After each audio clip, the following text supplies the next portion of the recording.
Wall Street kembali mencetak rekor tertinggi pada perdagangan terbaru, dengan indeks S&P 500 dan Nasdaq ditutup di level all-time high. Penguatan ini didorong lonjakan saham chip dan teknologi kecerdasan buatan, termasuk Intel yang melonjak signifikan, serta AMD yang turut menguat. Sentimen positif juga datang dari meredanya ketegangan geopolitik setelah Amerika Serikat memastikan gencatan senjata dengan Iran tetap berjalan. Selain itu, kinerja keuangan perusahaan yang kuat semakin mendorong optimisme investor, menjadikan sektor AI sebagai motor utama penggerak pasar saham global saat ini.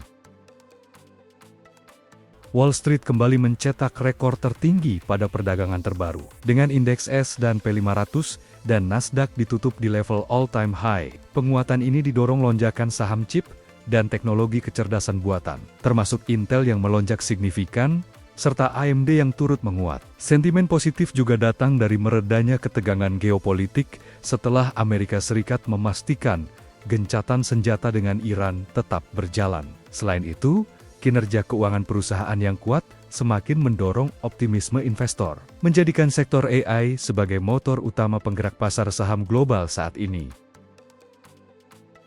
PT Medco Energi Internasional Tbk membukukan laba bersih senilai 67,38 juta dolar pada kuartal 1 2026. Ya, perolehan tersebut melonjak 282,34% secara year-on-year. Melansir laporan keuangan perseroan mampu membukukan total pendapatan senilai 668,3 juta dolar Amerika, tumbuh 19,24% year-on-year. Kenaikan pendapatan perseroan sejalan dengan bertumbuhnya hampir seluruh segmen penjualan perseroan. Penjualan masih ditopang oleh kontrak penjualan di dalam negeri yang membukukan penjualan senilai 374,38 juta dolar pada kuartal 1 tahun ini, sedangkan ekspor hanya tercatat senilai 293,92 juta dolar. Setelah dikurangi berbagai pajak dan beban lainnya, perseroan mampu membukukan laba bersih senilai 67,38 juta dolar pada kuartal 1 2026.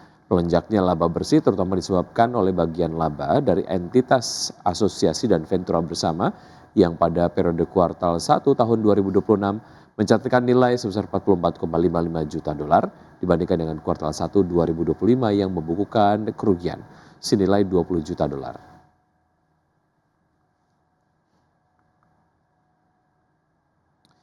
PT Bukit Asam Tbk membukukan laba bersih sebesar 801,79 miliar rupiah pada kuartal 1 tahun ini, melanjutkan tren kinerja solid di tengah dinamika pasar energi.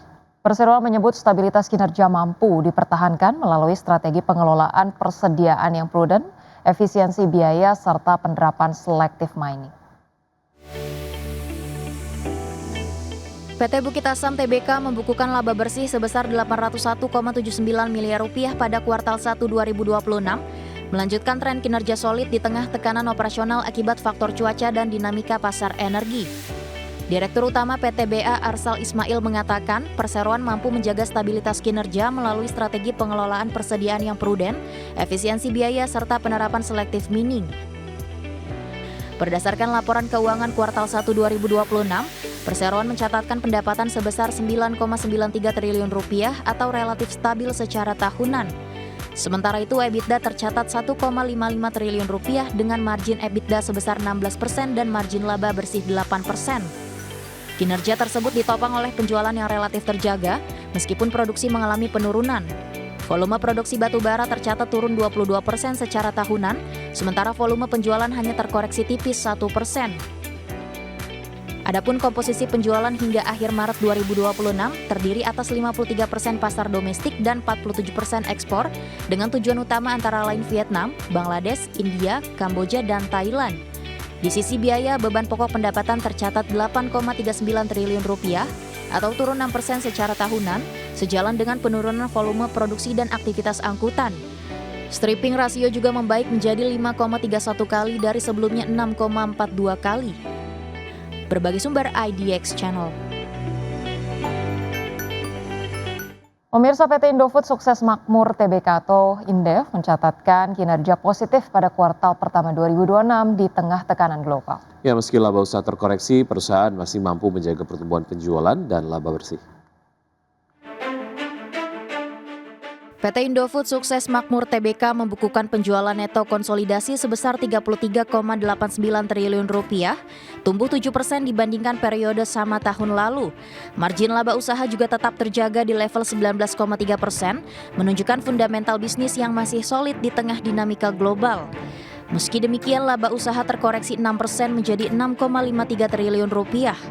Penurunan ini dipengaruhi oleh lebih rendahnya laba kurs dari aktivitas operasional. Namun laba bersih yang dapat diatribusikan kepada pemilik entitas induk justru naik 9% menjadi 2,92 triliun rupiah. Direktur Utama dan CEO Antoni Salim menegaskan, perusahaan akan terus menjaga keseimbangan antara pertumbuhan dan profitabilitas. Indofood juga berkomitmen mempertahankan neraca yang sehat guna menghadapi tantangan geopolitik dan dinamika pasar global ke depan. Berbagai sumber IDX Channel.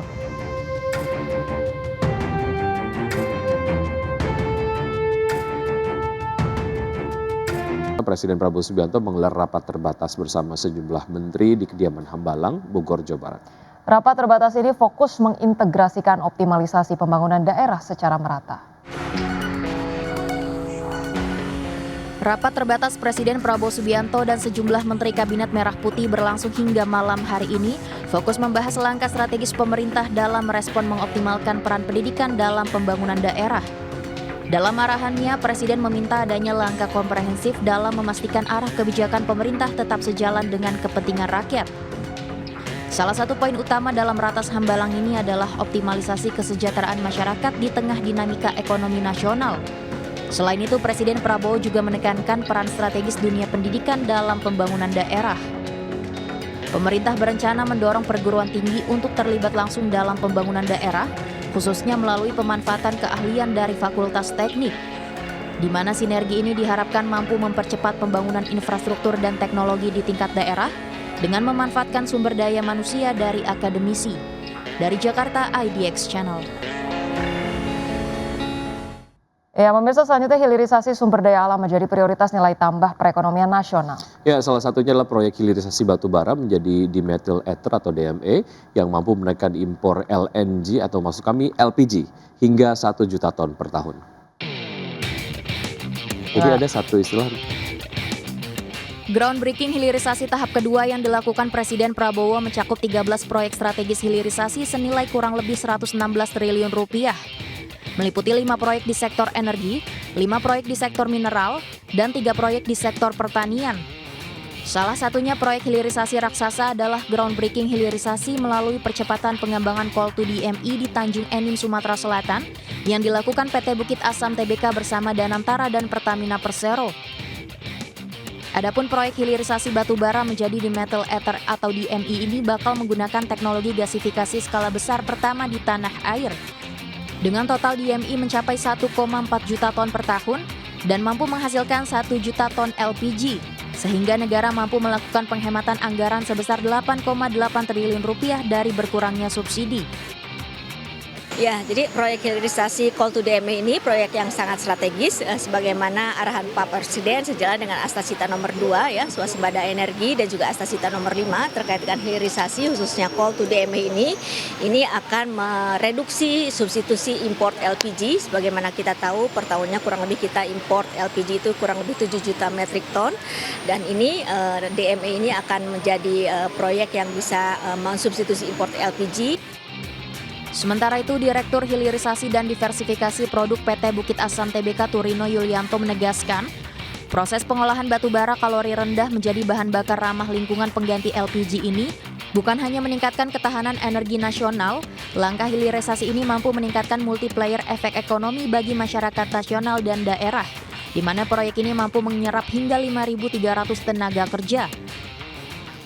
Banyak, yang pertama tenaga kerja. Diperkirakan ada sekitar 5.000-an tenaga kerja yang terlibat, kemudian juga devisa, pajak, dan juga yang gak kalah penting pemanfaatan batu bara loreng yang selama ini belum teroptimalkan. Padahal cadangan kita sangat banyak gitu. Dari Tanjung Enim, Sumatera Selatan, Ade Firmansyah, Muhammad Koirudin, Tim Liputan IDX Channel.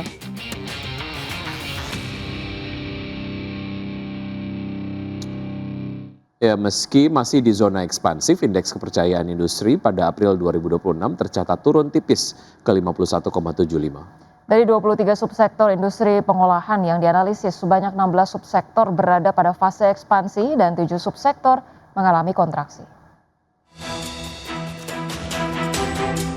Kinerja industri pengolahan nasional pada April 2026 masih berada di zona ekspansi, meski menunjukkan pelambatan di tengah dinamika global dan domestik. Indeks kepercayaan industri pada April 2026 tercatat sebesar 51,75. Capaian tersebut menurun tipis 0,11 poin dibandingkan Maret 2026 yang sebesar 51,86 secara tahunan. IKI juga melemah 0,15 poin dari posisi April 2025 yang mencapai 51,90. Dari 23 subsektor industri pengolahan yang dianalisis, sebanyak 16 subsektor berada pada fase ekspansi dan 7 subsektor mengalami kontraksi. Subsektor yang masih tumbuh memiliki kontribusi dominan yakni sekitar 78,9% terhadap PDB industri pengolahan. Dua subsektor dengan kinerja tertinggi pada April 2026 yakni industri pengolahan tembakau serta industri kertas dan barang dari kertas. Dari sisi komponen pembentukan indeks kepercayaan industri, variabel pesanan baru tercatat melambat 0,77 poin menjadi 51,43. Variabel produksi juga turun 0,21 poin ke level 51,34. Sebaliknya, persediaan produk justru meningkat 1,66 poin menjadi 53,13 yang mengindikasikan adanya penumpukan stok di tengah permintaan yang melambat. Berdasarkan orientasi pasar industri, orientasi ekspor masih mencatatkan ekspansi dengan IKI sebesar 52,28. Angka ini turun 0,45 poin dibandingkan bulan sebelumnya sebesar 52,73. Adapun industri yang berfokus pada pasar domestik menunjukkan perbaikan dengan IKI naik menjadi 50,90 dari sebelumnya 50,44. Sementara itu, tekanan eksternal termasuk gejolak geopolitik yang memicu krisis energi dinilai masih bernampak terbatas, namun terasa pada subsektor tertentu seperti kimia dan tekstil. Dari Jakarta, tim liputan ID Action.